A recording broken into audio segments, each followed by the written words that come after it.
अस्सलाम वालेकुम नाजरीन, मैं हूं मोहम्मद अब्दुल हकीम। 7H न्यूज़ में आपका इस्तकबाल है। डीसीपी शमशाबाद प्रकाश रेड्डी की जेरे निगरानी एसीपी ऑफिस में 60 राउडी शीटर्स की काउंसलिंग की है और उनको बताया गया है कि वो पीसफुल तरीके से जिंदगी गुजारें। आइए देखते हैं सैयद अहमद की रिपोर्ट।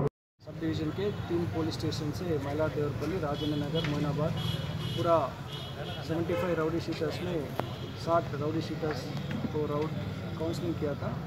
उसमें जो भी आया उनके ये बोल दिया था कि पूरा शांति से इलाके में रहने की और कुछ और केस में वो इन्वॉल्व न होने की उनको बोला था।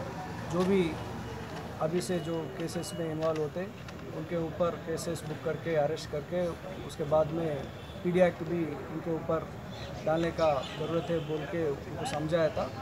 राउडी शीटर्स जो भी पिछले 5-6 साल से कोई भी केस में इन्वॉल्व नहीं हुआ उनके ऊपर भी हम नज़र रख के इलेक्शंस के बाद सर्वेलेंस रख के जो एक्टिव राउडीज़ नहीं हैं उनको भी निकाल देते हैं राउडी शीटर्स। पर जो अभी एक्टिव चल रहे हैं इस साल और पिछले साल से उन लोगों के ऊपर राउडी शीट्स कंटिन्यू करके अभी इलेक्शंस भी आ रहे हैं और त्योहार भी आ रहे हैं। अभी दसरा है और फिर ईद है। ये सभी त्यौहार के टाइम पे भी पूरा इलाके में शांति से सभी रहने के लिए उनको बोला था और पूरा राउडी शीटर्स ये वादा किया था कि और किसी भी केसेस में वो इन्वॉल्व नहीं होता और जो भी केसेस में इन्वॉल्व होता है उनके ऊपर फिर केसेस डाल के पीडी एक्ट का भी डालने का ज़रूरत है।